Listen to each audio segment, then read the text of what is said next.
how do we actually do this then? So this is where our water main predictions product comes in.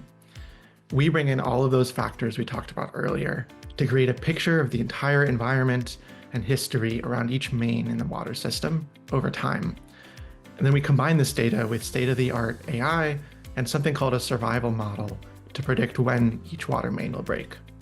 Survival model, new term. So explain that a little bit more, please.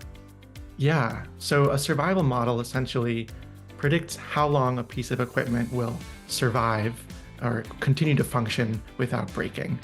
And I think it helps to have an example to explain this. Let's say that you have two water mains, both of them installed in the 1970s to 80s, a few blocks apart and roughly the same length. Main 1 has broken once before, and main 2 has never broken before. You want to make an informed decision about which main to budget for maintenance in the next 3 years. Now, a classic rule of thumb would say, okay, go for main 1 because it's broken before. What a survival model would do is let the data speak.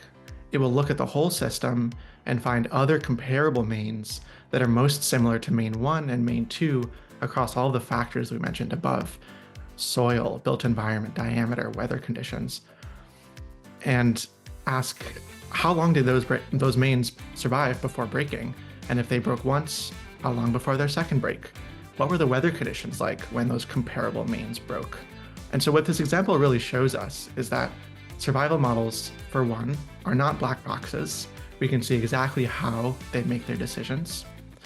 They can also explore interactions between variables in ways that rules of thumb or desk models cannot. And they also make fewer assumptions, choosing the most important variables for your system.